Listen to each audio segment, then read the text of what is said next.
How y'all doing? I fully intended for this video to have a semi-decent audio quality, but things happened, life happened, and I'd lost the recording I had on the phone that I was using there in the video, and as such, all my attempts were futile, completely futile, absolutely useless. So, pour one out to the lads, because I tried so hard, but you know what? It's fine. We move. So I apologize for the audio. We move. We live with the consequences of our decisions. You existed in the context of all of this. I'll stop. Sorry. Okay, enjoy the video. If you see me looking somewhere else, I've made a makeshift viewfinder, if you will, because I need to be able to see myself and I need to be able to see what the hell I'm doing in the first place. Don't I look so cute today? I realized one thing is that I am here, on this little big red app called YouTube. Used to say that it's a big blue app to Twitter because that's what it was, a big blue bird app, but obviously due to ... recent events, I can't call it that anymore, which sucks, by the way, really sucks. Did I love Twitter? I can't commit to that answer, but I will say it was fun. At the very least, it was fun, and now it is just kind of bleak and hell and blah. Anyway, so my point was, I usually come onto here and I always feel like I look like a mess. And I thought to myself, not only is it a wonderful day, stupid, but I want it my way. I thought to myself, why do I always come here looking a bit wild? For lack of better terms, I'm just gonna say I come here and I look kind of wild, kind of look crazy, kind of look like I just woke up. And I thought to myself, I need to grace the internet with my beauty. I need to illuminate the audience. I need to enlighten the eyes of the many, the eyes of the people, and really show them the way of the world and how everything fits. So please compliment me all the time. Again, I keep looking right here at this damn thing because it's like a monitor. I don't know how YouTubers don't do this. I try to have a camera and shit and try to make it look a bit like a professional or whatever to get like good audio, but I can't. So we're using our phones, people. We're using our phones. We're going back to the basics. Let me stop meandering. Get to the cut to the chase. What am I here for? Am I going to explain where I was for the last few months? No, because it's the same thing. Same shit. Same old fucking bullshit. Because, depression, school, life, mama. All of that kind of stuff. That's kind of been in the way. And that just kind of feels tedious at this point to actually go on and on about because, it's the same old mistakes. Do. I can't do that. Copyright. My topic for today is fanfiction. Have you heard of our Lord and Savior fanfiction? Fanfiction means a lot to me. Hold on. Olivia Wilde nod.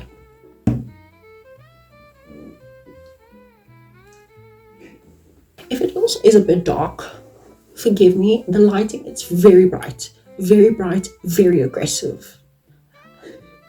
Again, I can't stop looking at myself. I'm sorry. I'll stop. Fanfiction is just lovely. I'm not sure of the order of events, if I'm being very honest, but I'm very certain the first time I encountered fanfiction was Solangelo fanfiction. Now, Solangelo, if you don't know that, let me educate you, doll. Solangelo is the pairing of Nico D'Angelo and Will Solis from the PJO, the Percy Jackson universe, Percy Jackson and the Olympians universe, right? And they're gay. We love it. We love it. Be who you are for your pride.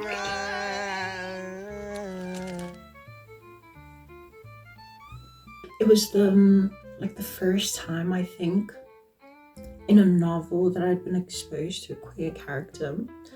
And obviously, as a little queer child, I was like, oh my god, this is so neat. And so I'll just look them up, and then I don't think I read anything, but I saw them, or the pairing to be exact, on fanfiction.net. Yeah, about fanfiction.net. She's that girl. And that was the first time I think I ever was exposed to it, to be specific. But the first time that I actually engaged with it is a different question, because I got introduced to it by an old friend, and it was just like our thing, and she was like the master that taught me, the mentor, let's not, my mentor, you know, very much like she showed me the world. I was the Jasmine to her Aladdin. She wanted to show me the world, and goddamn she did, because it did show me the world, and it changed my world. We'd gone into it, and so I'd found out about what's it called again? What's the channel called again? Shipper Across the Galaxy. You know, that channel. I don't know. I found them recently. They do comic stuff.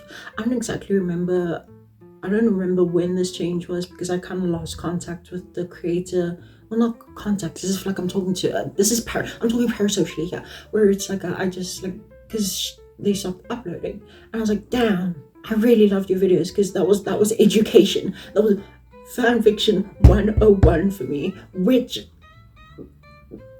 I almost think I'd want to do myself. But honestly, you could just go to Coley Does Stuff. She's amazing. Love her vids. They're just so informative and funny, and that taught me also in the beginning, when I was still trying to figure out like the landscape and the audience and what the vibe was. I was still trying to check the vibe of fanfiction, because I'd written myself before, but I never considered fanfiction like earnestly. Yet, let me tell you this: the first book that I ever wrote, I wrote a damn book, which technically, is it a novella? Is that called a novella? Hold on. Pause. But how many pages is a novella? It was a novella, girl. It was a novella, because it was 100 pages, and it was, if again, like I say, it was essentially Percy Jackson fanfiction, if I'm gonna be so dead ass. But it was also kind of a combination of a lot of different things. Like, I was 10, obviously, so I didn't know the particular ins and outs of writing a book, but I'd read a lot of books, obviously. Well, that's actually not obvious. Let's not be presumptuous. That makes an ass out of me and you. I had read a lot of books, and so I obviously had the structure in mind, and I knew what I wanted and what I was going to get out of this, etc. So it essentially was Percy Jackson fanfiction, because there's a lot of elements that I took from it, but I didn't know that was fanfiction in a sense, because it wasn't even the same. It's so hard to explain. Let me not do this to anyone and myself. Point is that I never considered writing like actual fan fiction myself, and so I was entranced by this world, because it made so much sense for people to write about characters that they loved, you know, because it was like the first time I'd also met somebody who actively engaged in queer media, and honestly I owe so many thanks to her. And I hope she's well, babes. I hope she's doing really well, because she kind of changed the course of my life. Yeah, she kind of did. I'm not even trying to be dramatic. I am dramatic, so naturally, maybe you might knock off that, but it was sort of a revelatory revolution. Hold on. Revelatory.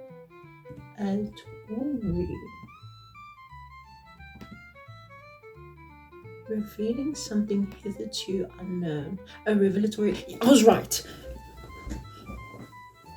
Yeah. This bitch is small. I'm so small. I have a big brain. Yo. Anyway. Because it was the first time I'd ever actually seen so many people talk about something they discussed, specifically about books, in obviously the most nerdy way possible besides book analyses, because that is, fanfiction is so nerdy. It really is a step above that, because it's so much dedication, and I was exposed to so many fandoms and stuff like that, and I fell off of it for a bit. But it's not because I wasn't interested in it, but it just wasn't as big of an experience or thing for me until round about, I'd say, 2-3 years. So like circa the pandemic, which I feel like is very obviously the like, of course I got into it during the pandemic, because like, girl, what the fuck else were we doing? What else were we doing? I know for me, I was trying not to take a Susie slide. So anyway, and that was the first time I'd like actually started to read more of it, like genuinely read more of it. And then it kind of just grew and surmounted more and more until suddenly it just became a part of my life. You know, I don't know if that is just like something just that's everyone experiences, or if this is really like a neurodivergent thing where you think, oh haha, this is going to be a really casual interest. I just want to read a few of this, and then fast forward 2 months later and suddenly it's all you think about, all you talk about, and all you do. And you're just like, when did this hyperfixation come in? And then that turns into a special interest, which it did for me. The pandemic, obviously, it had time, and I started reading more and more. And I remember the first one that I read was a, what do you call the pairing again? It's from Andy Mack. Andy Mack, what do you call that pairing again? Cyrus and TJ. Yeah, Tyrus was the first one I got into. I was very it was like the most angsty. I'm almost tempted to, I really want to talk about it. I am, you know what, yeah, I'm gonna do it. I'm going to tell you guys exactly the one that I'm talking about, because I thought for a second, I'm like, oh gosh, I'm not sure if I really want to talk about these fics like in person with the public, with the people. But you know what, I think for the sake of it, I am going to just to illuminate the story. It wasn't the first, but it was one of the first. It's called 1986 by Captain Kippen, and this was the first time I'd really delved into, because I remember this one was like one of the first ones I got into. There was another one that I think I that I might have taken off my book list, because I had a change of thought, and I was like, not book list, bookmark list, because I was like, do I feel this strongly about it to be in my bookmarks? Because again, this is times, now we're going into AO3, which is something that you always have to consider when you're talking fan fiction. Now I'm going to say something and it's going to make a lot of people upset. AO3 is the only site where serious people live. And that is not exactly a compliment, nor is it an insult. Because in the similar vein, I think the fan fiction on like Wattpad is so unserious, but that is both a compliment and insult. Do you see where I'm coming from? It's simply just a different vibe. It's always the different vibe. With Archive of Our Own, I was got into it because of said friend that I mentioned earlier before, and I made an account. Do I want to show my account to the crowd? I don't. Yeah, see, I joined in 2017, and because that was around the time that I met them, and again, Archive of Our Own.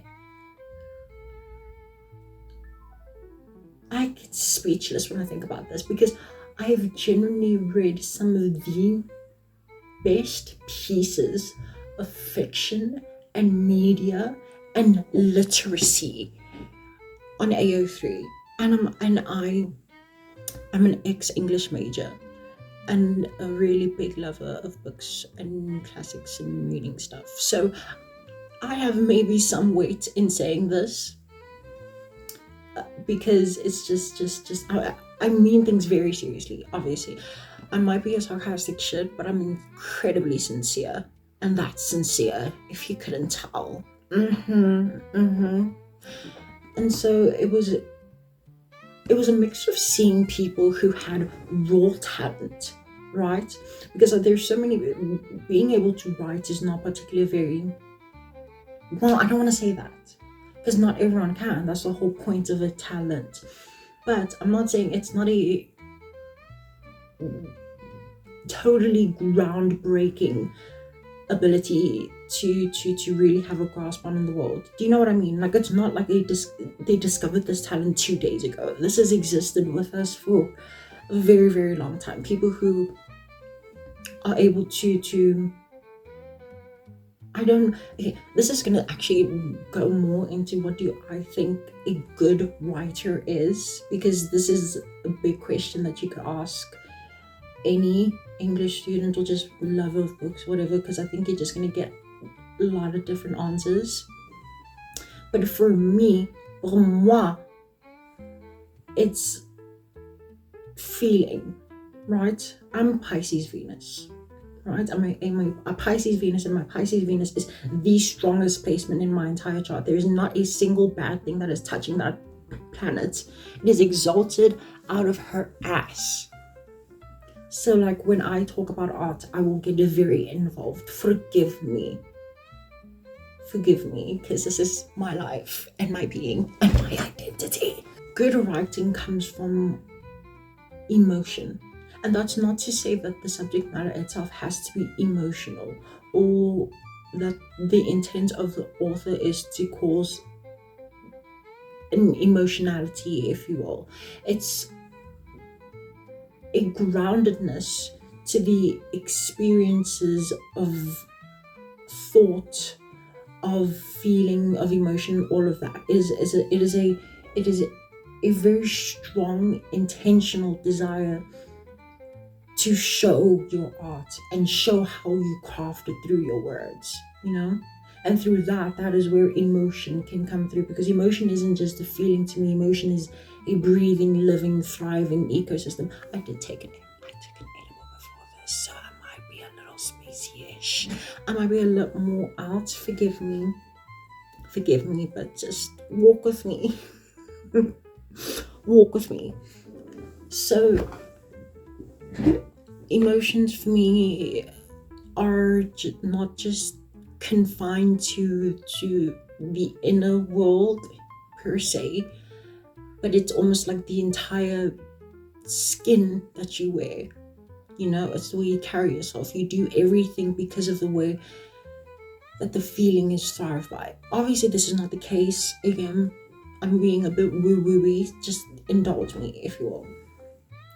And I think good writing is able to not only reckon with that reality itself, but also evoke that sense of recognition and adoration for life through the reader. Do you know what I mean?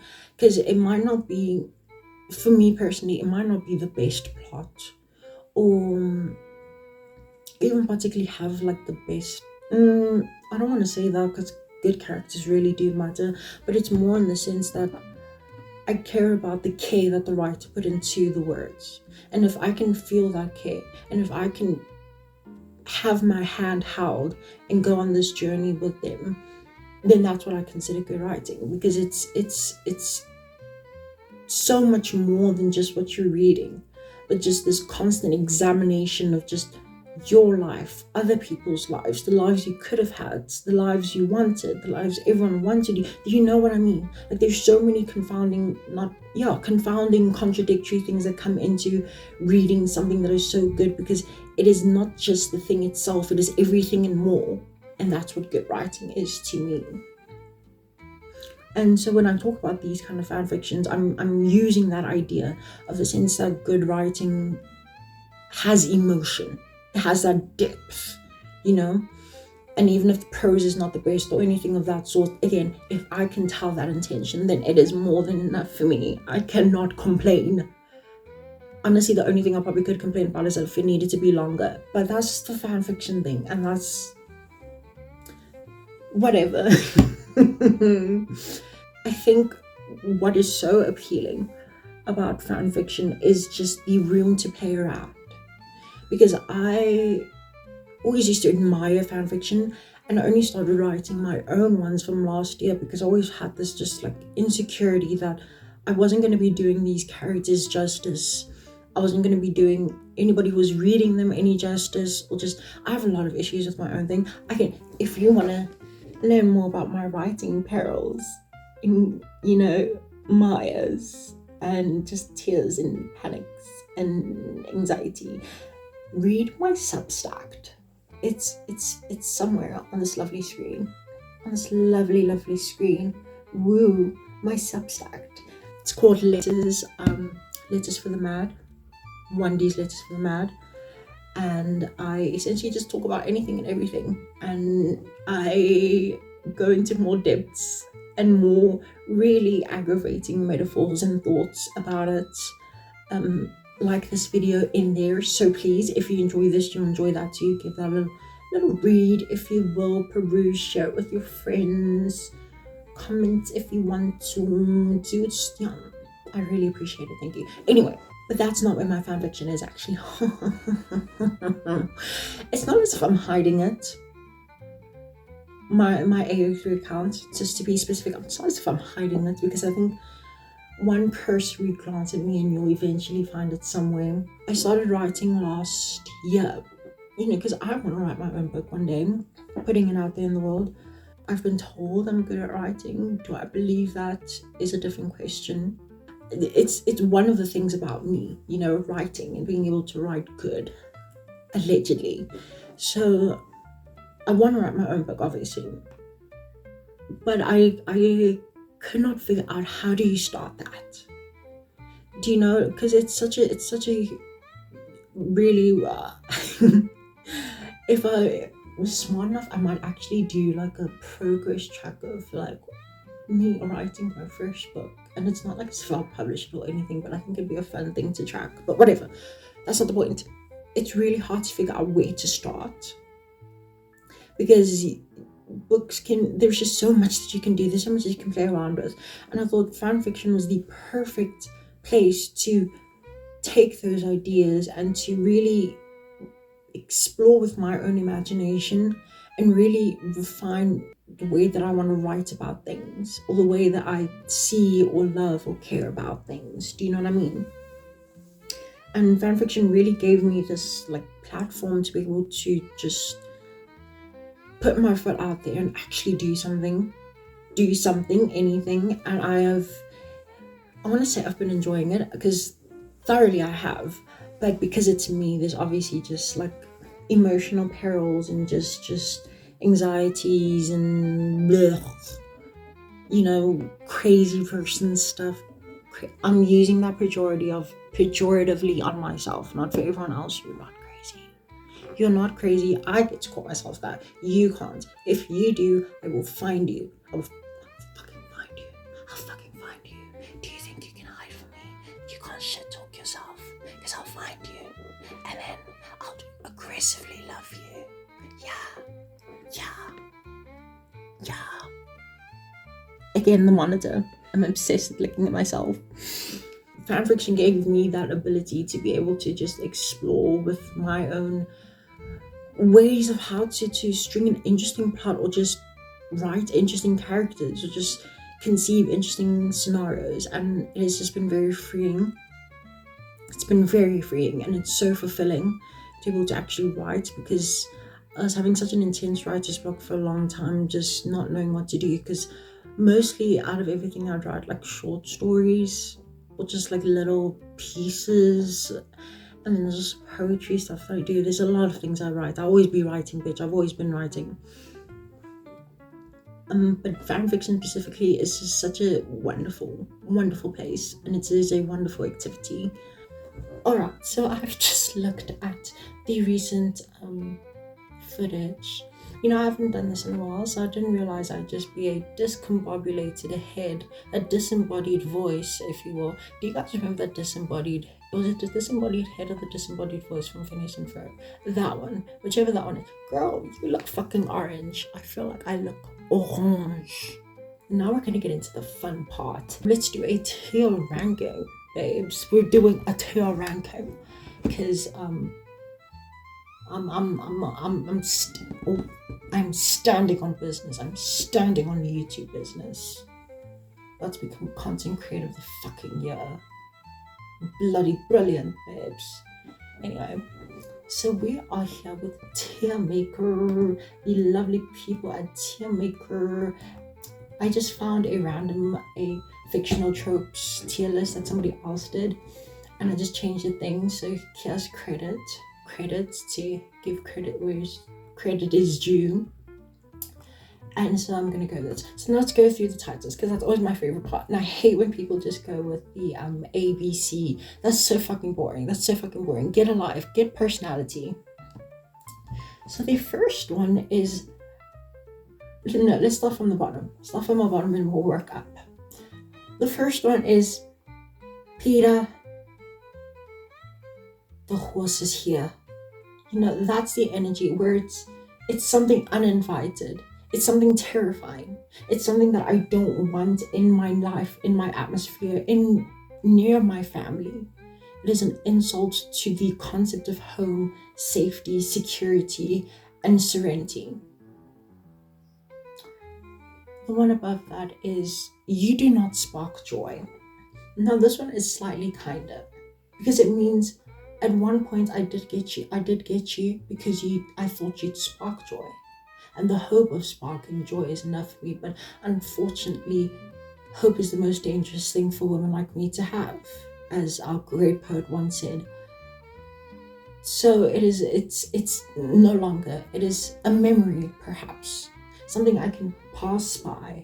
You know, it could be walking down the side of the street and I wouldn't know him, but we'd go our separate ways because that's just not our paths in life. The one above that, in the middle, is, oh, Jessica's joining us. It's very much that, you know, where it's a surprise, and I don't hate it, but it's just, oh, yeah, you know. I feel you get me. So Casey Alonso, snap, snap, Kirby. Eat it, eat it, eat it, eat it, eat it. Oh, yummy, yummy, yummy, makeup on me, eat it. Make the pretty girl suck that shitty. Glitter on this kitty. Whiskey till it's litty. I don't think there's other words. But that video stays in my head. That one is like a girl that is fierce. That is fierce. And it is asserting her identity, and that I can respect. The one above that, I'm going to need to explain. I feel I'm going to need to explain myself with that one. This one's the one at the very top. The one that I think are creme de la creme. You know? Brits aren't enough I need to hear you mode. Now stay with me. That one is I not only desire you, but I desire you to the fullest extent, where there are no inhibitions. Inhibitions are the bad ones, right?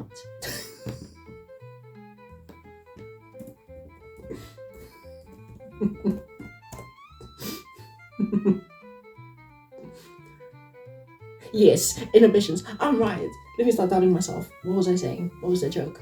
Rewind. It is that I desire you where you carry no shame, where you can do the most guttural, slightly odd thing, and it is you. It is you. That is the tier. These are tropes that are themselves. And I want that. And I need that. So that's exactly where we are. So let's start. Abusive parents. Such a fun way to start. I'm gonna say because it tells a very important story that I think is worthwhile. But it's not something I particularly gag for, as the youth say. It's not like I'm cheering for my characters to have abusive parents. Does it say AI relationship? As in like having a relationship with an AI? Hold on. AI relationship trope. What is that? Robo-romance? I don't hate that by any means. Like, I've read a few like Detroit Become Human fics, obviously. I have no reason to dislike this. This is also going in O. It's nothing I'd like yearn for, but like I'm there. Ally turned antagonist. This one is going to go in you do not spark joy, not because I think that it's a bad concept, but it all depends on how the person did it. It just has to be tasteful. And I think that's one that just really does not often get the tasteful treatment, for lack of better words, which sounds mean. But yeah, amnesia, Peter the horse is here.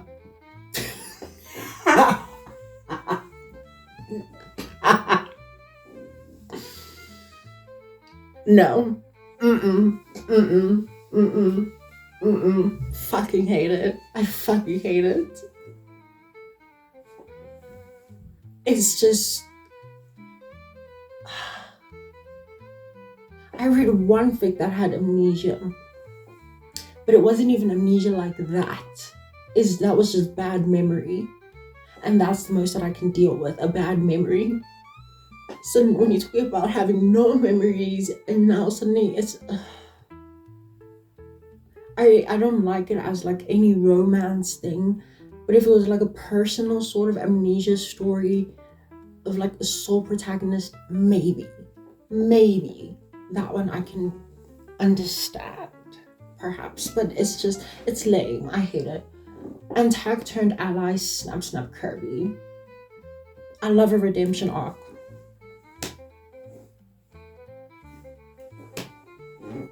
Apocalypse.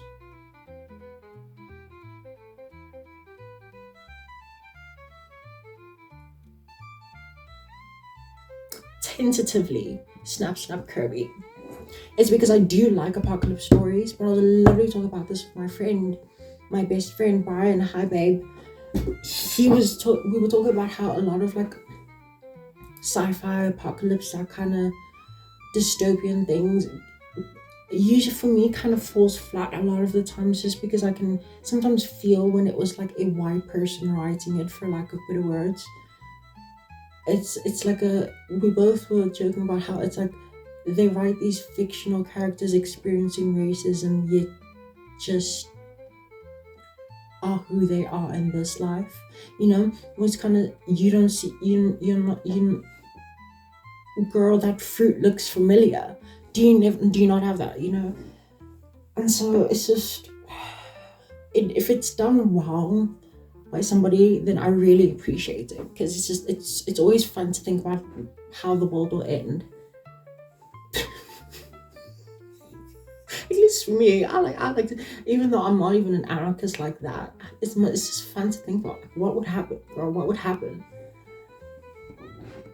Arranged marriage, oh, I don't hate it by any means. It's kind of like between here, because I actually find it such a fascinating concept. And low-key, no, let me not say that. I just respect it. I respect the culture around it, and it's just a fascinating thing to explore, for the good and the bad. Avenging dead friend or family. Yeah, I love revenge stories. I'm a Scorpio moon, Aries Mars. Violence is my home. Fictional, please. I love revenge, and having to have that moment of atonement afterwards, even if it's not saying that they're comfortable with the actions, but just comfortable with what they did. I love it. I love avenging people. Oh gosh, I was supposed to be that. If I was ever a fictional character, you know I'd be an avenging one. Bad boy, girl, good girl. You do not spark joy. If it's bad boy, good boy, or bad girl, good girl, then I'd bump it higher. But according to this and the way it's phrased, it's unfortunately gonna have to take points off for forced heterosexuality. Beautiful MC doesn't realize she's pretty. You do not spark joy, mostly just because it's too saturated by white people, and this idea that, I don't know how to just get through this, but it's just like when you see this like girl who by the entire world standards will always be beautiful to some extent as a white girl, because that's always what this trope ends up being used by. It's just, it falls flat. Non-white protagonists, it's only, for me, that one has a more different undertone, because that one is more of like the world has taught you to think you're not beautiful and you deserve to see that. Do you get what I mean? Like, the undertones are just a bit different in my head when I think of this trope. BFF sibling, oh, don't hate it, don't particularly like it. It's funny most of the times, at least.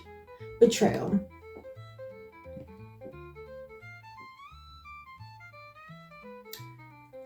Again, I'm a Scorpio moon, so for me, betrayal is not just an action done against me or to me.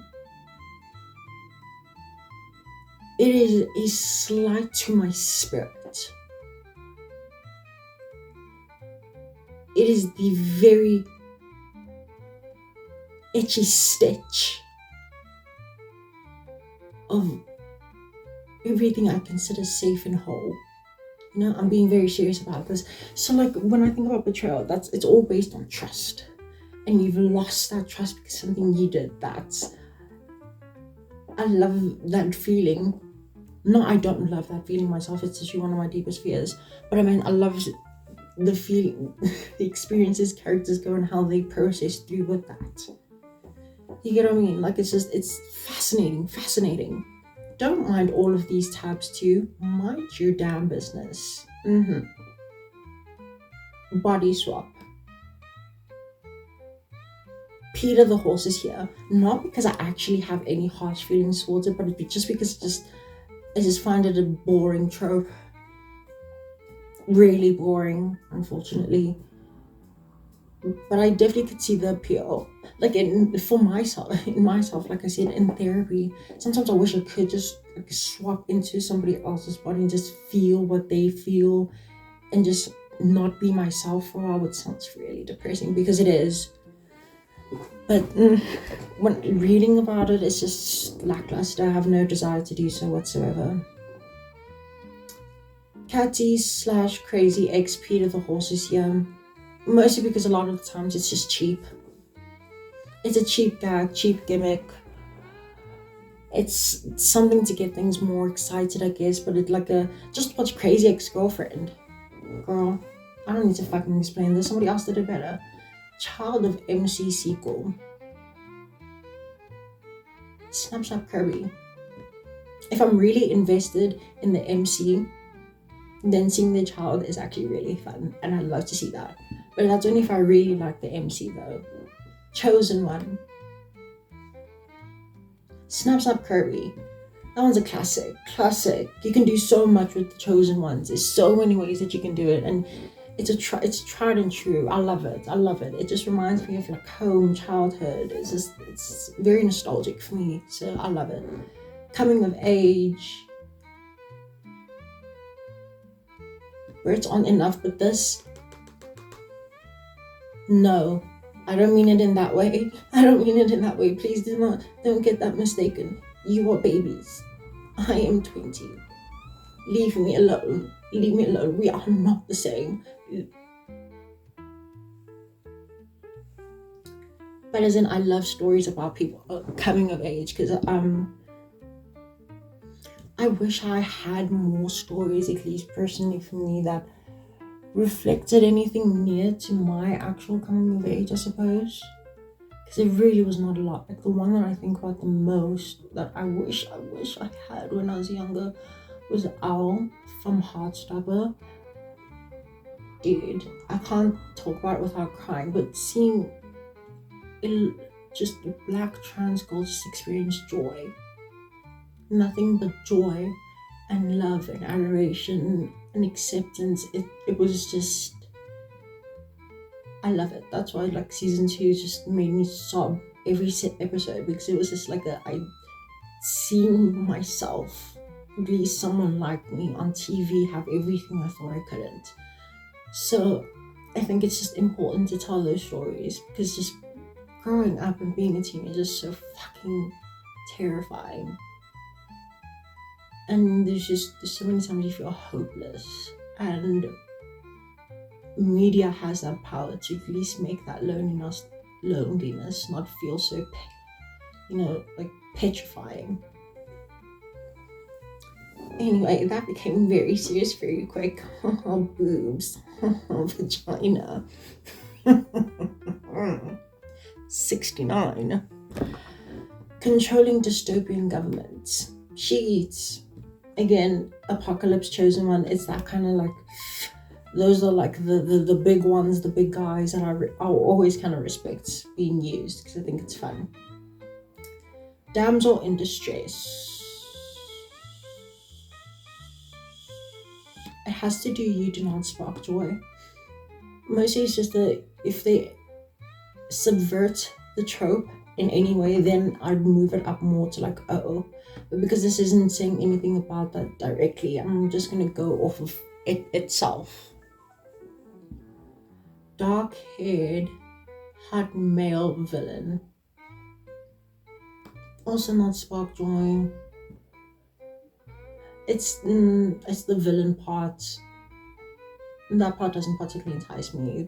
I can't really say anything. I just don't feel much for it. Dark, mysterious, brooding love interest. Now this is KZR, snap. But it has to be done well. Because it can come off again very wattpadian, which is not bad, but also not good. It's just you have to do it right. Make it a reason. Make it not feel like it's the only thing about them. Because mostly just as a mysterious, brooding person. I'm so mysterious. There's more to you than just what other people see. It has to be a thing where they separate what is the perception of them versus who they actually are. And if the person who's writing is able to circumvent or navigate that really well, then it's really good. That's why I put it into Snapchat, because I know how it can be done very well, and I think some people are able to. Dead missing girl. Peter the horse is here. Do you know why? Rachel Amber. Rachel Amber hurts my soul every time I think about her, because we are so similar. She's also an ENFJ. She's also a 4-wing 3. Those are me, girl. We are here.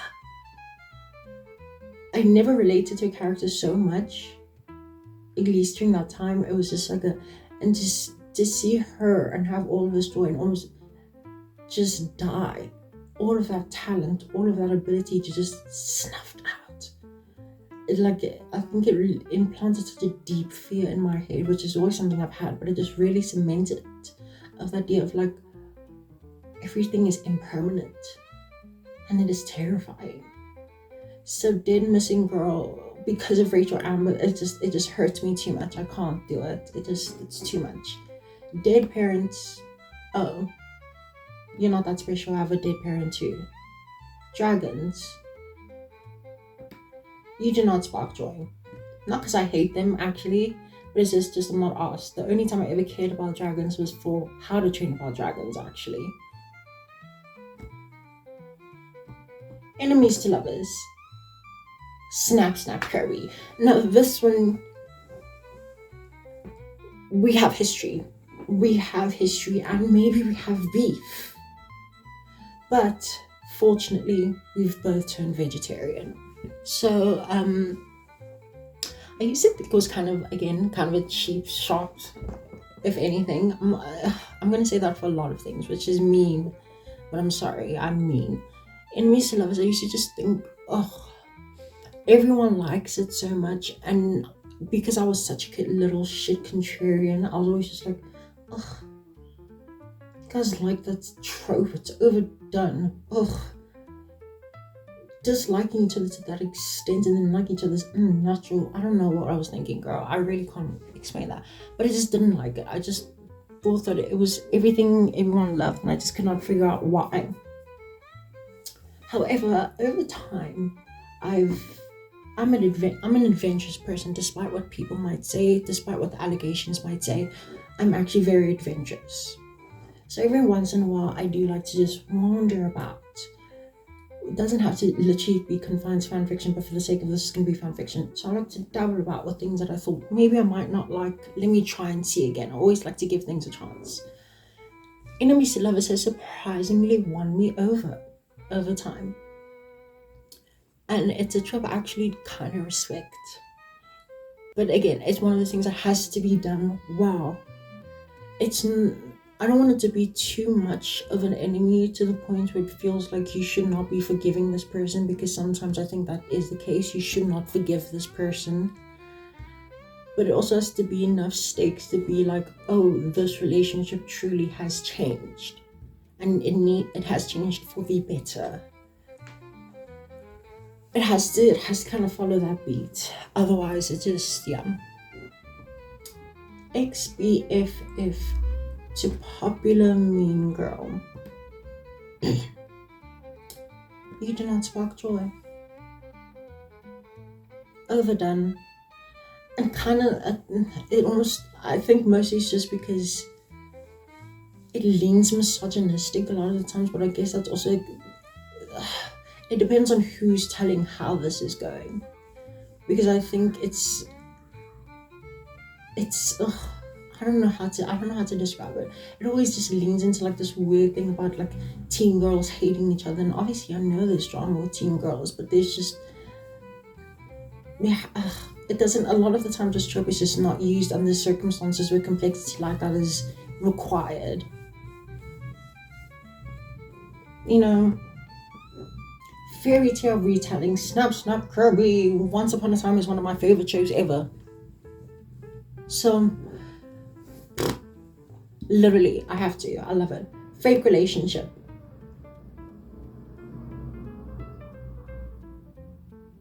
This is very high. I'm not doing any of these in order, but this is very high. It would almost be in the breadth one.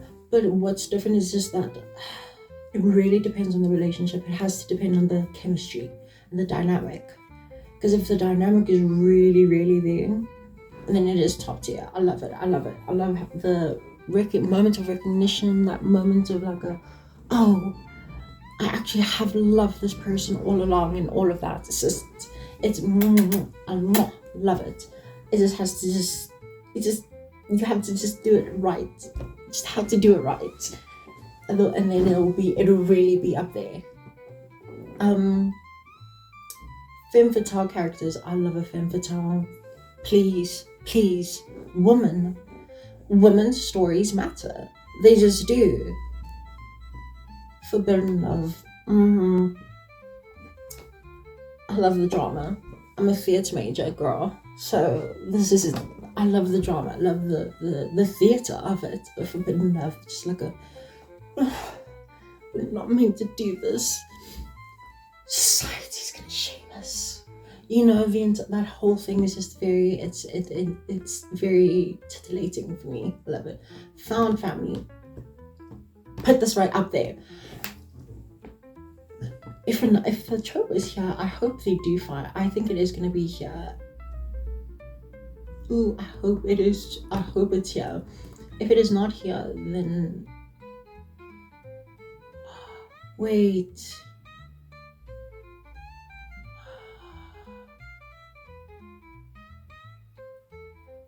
Do they not have childhood friends to lovers?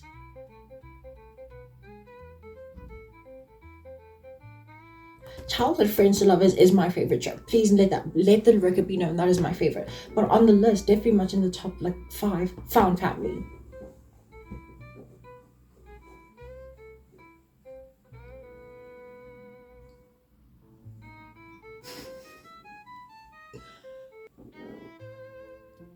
Lives changed.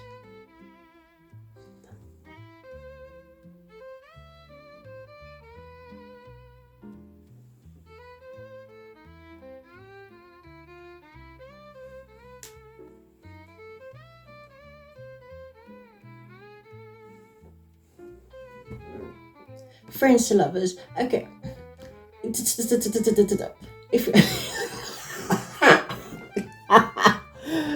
I was looking for childhood, not friends. Well, that's so funny. Gay BFF.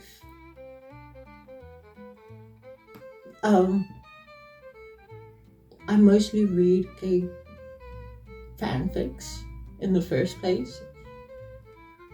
So everyone is the gay BFF. It's mostly the straight BFF, if anything. And I'm very gay. My friends are very gay. So this is just like a... Wow, the sky is blue. Heist. O. But actually I'll put it high on O. Because I like it if it's done really well. How many times am I going to fucking say that? Whatever. High school clicks. Also high on the O. Sometimes it just scratches an itch. I don't know what it is. Sometimes it just scratches that, like me when I was like 12 and reading like Sweet Valley High. There's just something very nostalgic about it. So I kind of love it. Her comfort. Yes. Give me pain. What is it? How does Tinashe song go? Hold on. Nasty Tinashe. Yeah.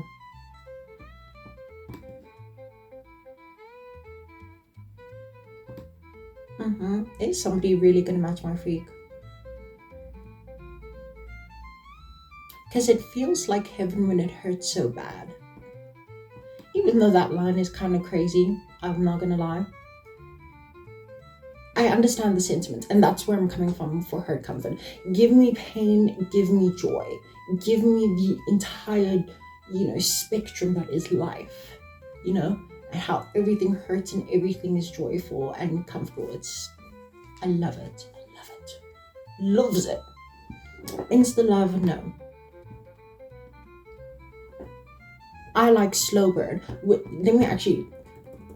I'm going off my slow burn.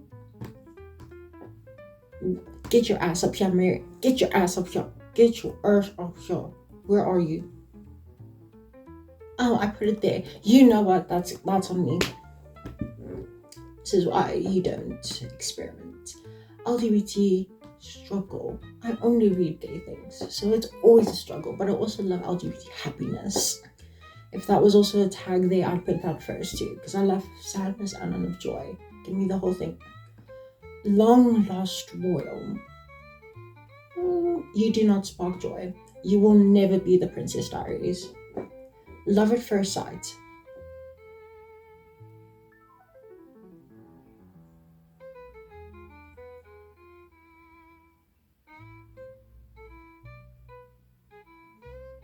No. I had to think about it for a second, and then I looked at Insta Love and I was just trying to do the cock. Too much. Love triangle. Y'all need to be on some challenges level shit, and even more intense than that, because Tashi did not like them niggas at all. But snap, I love chaos. Also, just become a fucking throuple. Like, I'm the most monogamous person who ever lived, but girl, sometimes I fear other people just need to just like let loose, Mary. Good God.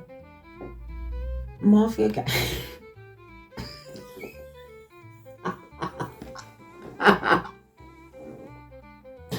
Do you remember when I was ragging on about wattpadian tropes?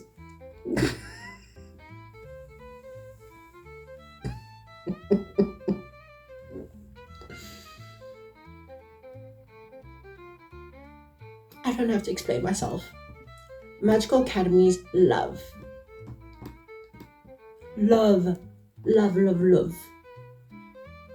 Ugh. Makeover, you do not spark joy. Mary Sue, Gary Stu, Peter the horse is here, but also just the meet cute. Oh, I'm kind of speed through these now. Because I'm going on too long, way too long about this. Mental dies during grand journey. Not too much. Mirror description. What's that? I'm just gonna leave that there. What is that? Mirror description trope. Mirror description trope. What is that?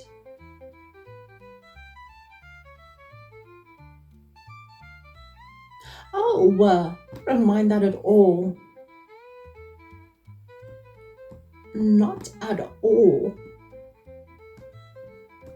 Miscommunication.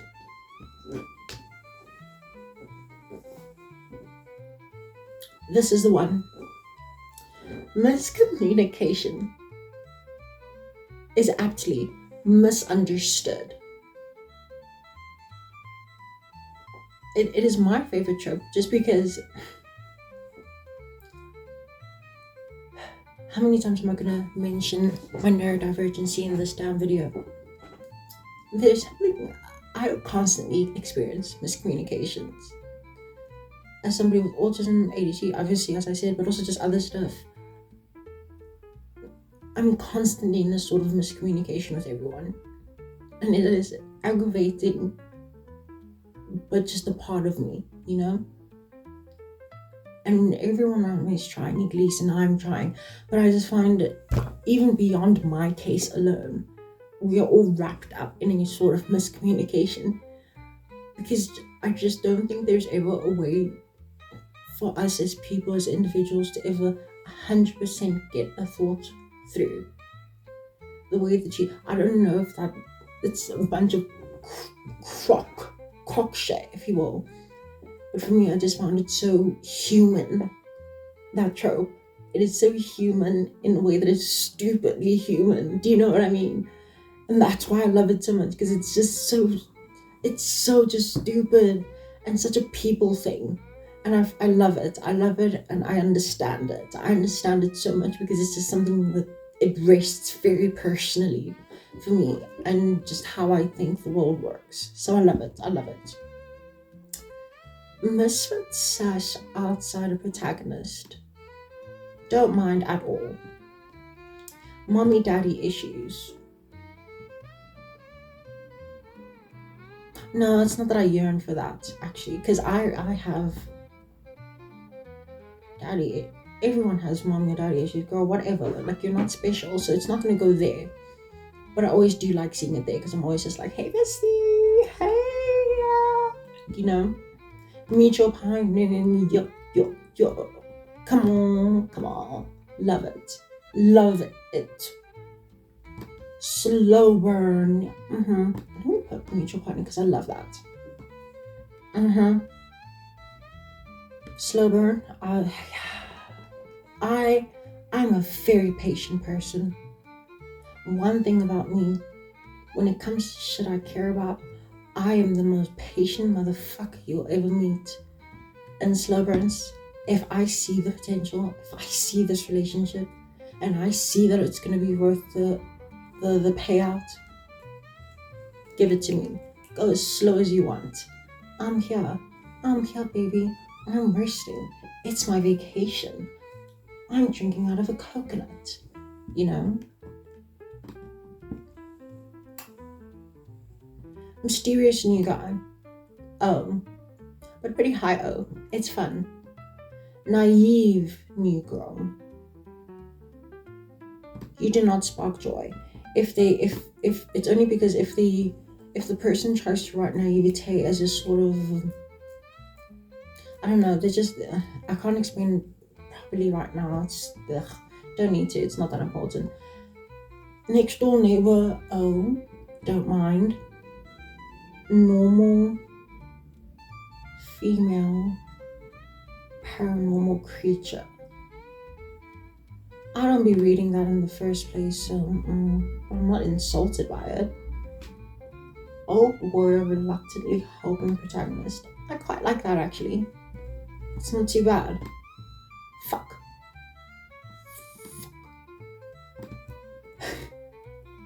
Past opposites attract. Love that. Clear and full Dunphy. Like, there's just, I found it delightful. Past trauma. I love a traumatized bitch. Personal diary in the wrong hands. No. Invasion of privacy. No. Poor girl, rich guy. Again, because it's heterosexual, I'll put it down there. If it was gay, I'd move it up. Pretty mean cheerleader. You do not spark joy because you will never be Quinn for Bray. Prophecy. I don't mind. Not like other girls. Grow up. Reluctant hero. Don't mind. Rivals to lovers is actually pretty good. I like that. Actually, I like it just as much as enemies to lovers. Oh, it's there. Yeah, okay, yeah. Sassy ethnic friend, leans racist. Second chance romance. That one I'm trying to get into more because that one sounds like fun. And I like that. Self-loathing protagonist. Hold on. Let's go up, girl. Let's go up. Hold on. Yep. I'm self-loathing too, so I see you, girl. Soulmates. Love. Soulmates.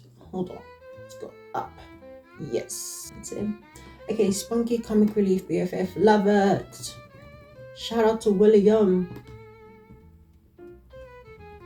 But also, I'm going to put that down because a lot of people don't give the BFF a lot more personality sometimes. Sometimes they're just there to be the relief and like, realize that there are also people too. And sometimes I don't think people do that. Stalker, no.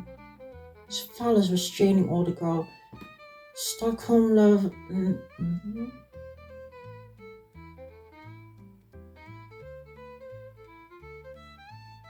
No. I was like, in what way could it have been done tastefully that I've known? I've never seen that one. Strong female protagonist. I'm gonna put it at Casey Ayon's Snap because it needs to lean less girl boss. Because that's just annoying. Summer Fling, there's only one bed. Classic.